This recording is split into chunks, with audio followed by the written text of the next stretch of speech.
Hello friends, आप सबको जय मसीह की। दोस्तों, इस वीडियो में हम सीखेंगे कि परमेश्वर ने इस संसार को कैसे बनाया, सृष्टि का निर्माण किस प्रकार से परमेश्वर ने किया है, उसी का बारे में आज हम देखेंगे। हम बाइबल से आपको बताएंगे। यहाँ उत्पत्ति की किताब उसका पहला अध्याय और पहला वचन से, और हम दूसरा अध्याय 2-3 वचन तक हमें सृष्टि का निर्माण हमें मिलता है। परमेश्वर ने किस प्रकार से यहाँ संसार को बनाया है, यहाँ पर वो हमें देखने के लिए मिल जाता है। दोस्तों, यहाँ पर उत्पत्ति पहला अध्याय और पहला वचन में इस प्रकार से लिखा है, आदि में परमेश्वर ने आकाश और पृथ्वी की सृष्टि की। पृथ्वी बेडौल और सुनसान पड़ी थी और गहरे जल के ऊपर अंधियारा था। तब परमेश्वर का आत्मा जल के ऊपर मंडराता था। तब परमेश्वर ने कहा, उजाला हो, तो उजाला हो गया। दोस्तों, हमें बाइबल बतलाती है कि आरंभ में पूरी धरती तो उस समय था ही नहीं। अंतरिक्ष में जो पृथ्वी है लटका हुआ, इसमें पूरा अंधियारा था और पूरा पृथ्वी में जल भरा हुआ था। तो परमेश्वर की आत्मा जल के ऊपर में मंडराता था, घूमता था।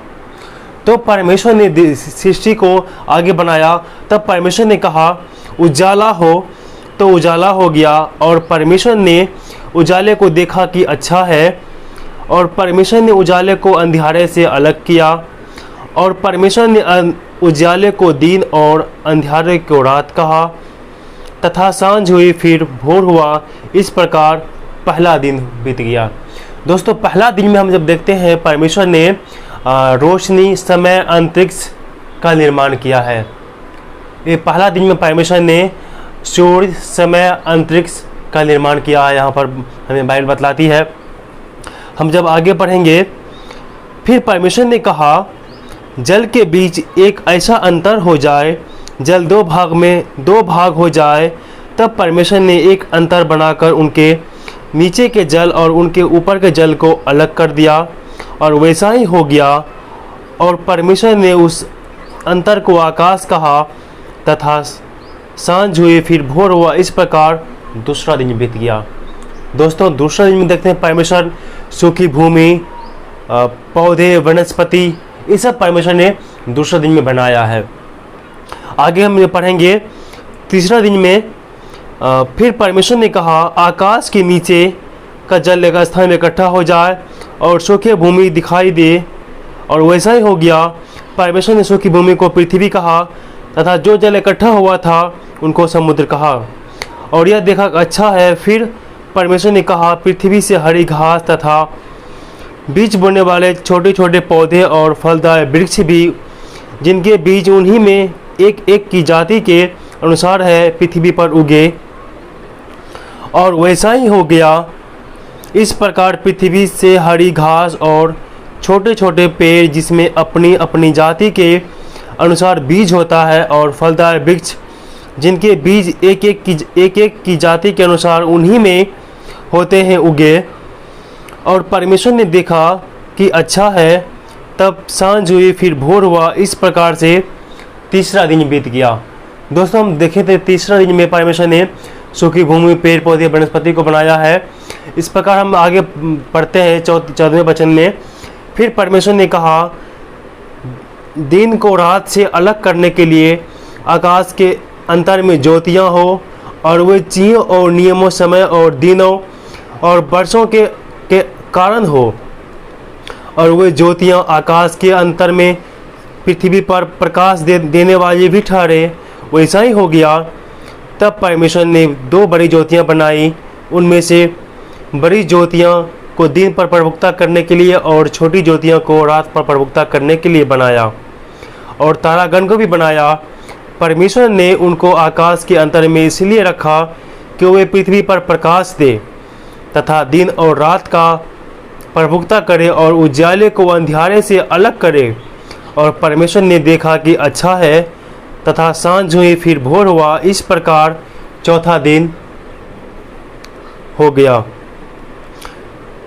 फिर परमेश्वर ने कहा, जल जीवित प्राणियों से बहुत ही भर जाए, और पक्षी पृथ्वी के ऊपर आकाश के अंतर में उड़े। इसीलिए परमेश्वर ने जाति जाति के बड़े बड़े जल जंतुओं की और उन सब जीवित प्राणियों की भी सृष्टि की जो चलते फिरते हैं, जिससे जल बहुत ही भर जा गया, और एक एक जाति के उड़ने वाले पक्षियों की सृष्टि की। और परमेश्वर ने देखा कि अच्छा है, और परमेश्वर ने यह कहा के आशीष दी, फूलों फलों और समुद्र के जल में भर जाओ, और पृथ्वी पर बढ़े, और पक्षी पृथ्वी पर बढ़े। तथा सांझ हुई, फिर भोर हुआ, इस प्रकार 5वां दिन हो गया। फिर परमेश्वर ने कहा, पृथ्वी से एक जाति के जीवित प्राणी अर्थात घरेलू पशु और रेंगने वाले जंतु और पृथ्वी के वन पशु जाति के अनुसार उत्पन्न हो, और वैसा ही हो गया। इस प्रकार परमेश्वर ने पृथ्वी के जाति जाति के वन पशु को और जाति जाति के घरेलू पशुओं को और जाति जाति की भूमि पर सब रेंगने वाले जंतुओं को बनाया, और परमेश्वर ने देखा कि अच्छा है।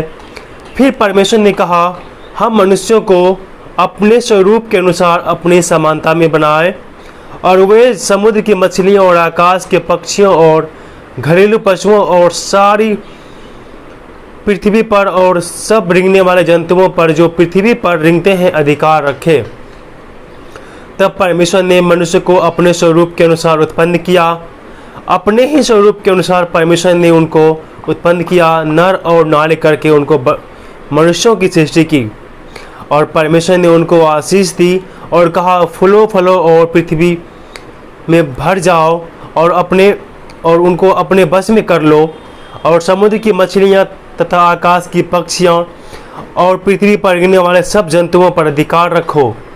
फिर परमेश्वर ने कहा, सुनो, जितने बीज वाले छोटे छोटे पेड़ सारे पृथ्वी के ऊपर हैं, और जितने वृक्षों में बीज वाले फल होते हैं, वे सब मैंने तुमको दिए हैं, वे तुम्हारे भोजन के लिए हैं। और जितने पृथ्वी के पशु और आकाश के पक्षी और पृथ्वी पर रेंगने वाले जंतु हैं, उनमें जीवन का प्राण है, उन सब के खाने के लिए मैंने सब हरे हरे छोटे छोटे पेड़ दिए हैं। वैसा ही हो गया। तब परमेश्वर ने जो सब कुछ बनाया, सबको देखा, तो क्या देखा कि बहुत ही अच्छा है। तथा सांझ हुई, फिर भोर हुआ, इस प्रकार 6वां दिन हो गया। यो आकाश और पृथ्वी और उनकी सारी सेनाओं का बनाया समाप्त हो गया, और परमेश्वर ने अपना काम जिसे वह करता था 7वें दिन समाप्त किया, और उसने अपने किए हुए सारे काम से 7वें दिन विश्राम किया। और परमेश्वर ने 7वें दिन को आशीष दी और पवित्र ठहराया, क्योंकि उनमें उसने अपने सृष्टि की रचना के सारे काम को से विश्राम लिया। भाई बहनों, परमेश्वर के हम जब बाइबल में पढ़े हैं तो उत्पत्ति 1 अध्याय 1 वचन से 31 वचन तक पहला अध्याय, और दूसरा अध्याय में 3 वचन तक मैंने भी पढ़ा है। इसमें आपने सुना है कि किस प्रकार से पूरी सृष्टि का निर्माण परमेश्वर ने अपने वचन के द्वारा किया है। जैसा जैसा परमेश्वर ने बोलता गया, वैसा वैसा ही परमेश्वर के वचन के अनुसार वैसा सब कुछ होते गया। परमेश्वर ने वचन के द्वारा इस पूरे संसार, पूरे धरती को उसने बनाया, और उसने 6 दिन में काम किया, और 7वें दिन विश्राम दिन यानी आराम किया। इसने सप्ताह में 6 दिन परमेश्वर ने काम किया, और 7वें दिन उसने विश्राम किया। यानी 6 दिन में उस महान परमेश्वर ने पूरे संसार को बनाया, पूरे सृष्टि का निर्माण कर दिया सिर्फ 6 दिन में, और 7वें दिन में परमेश्वर ने आराम किया है। इसीलिए 7वें दिन विश्राम का दिन होता है। 6 दिन तो हम लोग कामकाज करते हैं, और 7वें दिन विश्राम करते हैं, यानी आराम करने का दिन है।